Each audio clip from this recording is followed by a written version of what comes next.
Warren Buffett, amazing man, obviously, but this is an amazing story trending right now. So I want to share it with you, and welcome back to the home office. Warren Buffett, America's third richest man, has increased his net worth by around $10 billion in the past year, according to the Forbes 400, which was released today. But what else would you expect from the Oracle of Omaha, who began building his wealth at age 11? He's now 88, and Buffett's estimated worth stands at $88.3 billion. But you wouldn't know it by his frugal ways. Still living in the house he bought in the 1950s and driving an equally modest car, Buffett prefers to keep and grow his money rather than take it out of the bank. Not one for lavish purchases, he spends relatively little of his billions except when it comes to philanthropy.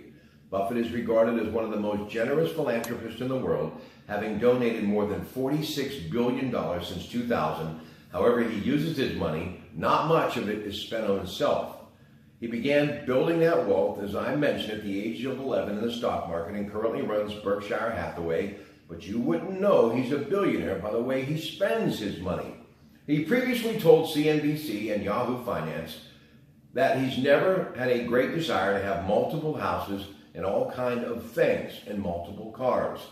Buffett lives in a modest home in Omaha, Nebraska, which he bought for $31,500 in 1958.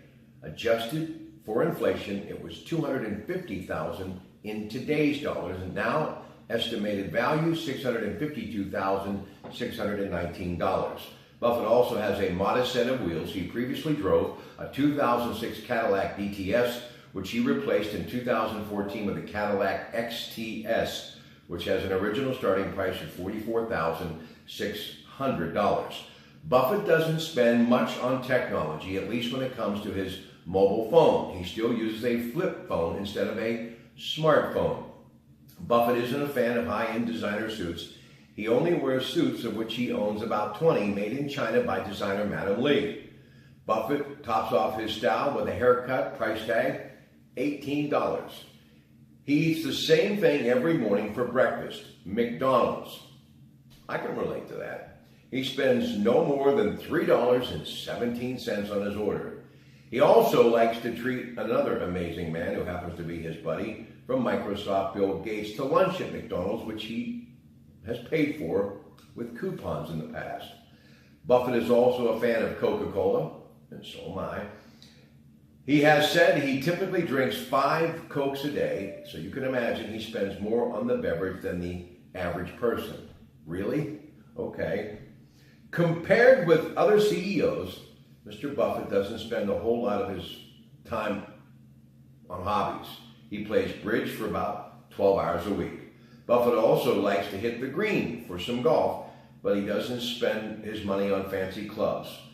I'm a member of every club that I want to be a member of. I'd rather play golf here with people I like than the fanciest golf courses in the world. He also puts a lot of money towards books. He has said he has a disgusting pile of books by his chair and spends 80% of his day reading. Buffett once spent $100 to take a Dale Carnegie course on public speaking. It helped him propose to his wife, he said.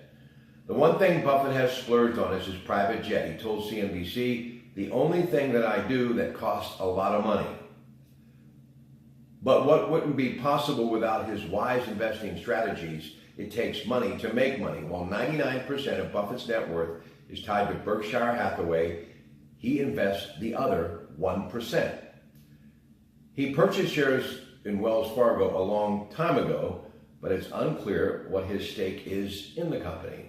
He also purchased 2 million shares and 8% stake in Certage Growth Properties for a total estimated cost of $73 billion. He also owns an undisclosed amount of JP Morgan stock. He's said to be a fan of the bank's CEO, Jamie Dimon. But not all of his investments have been wise. Now, back in 1951, he bought a Sinclair gas station with a friend. The Texaco station across the street was more popular. He lost $2,000 out of his $9,600 savings. Buffett spends most of his billions on philanthropy. He's considered one of the most generous philanthropists in the world.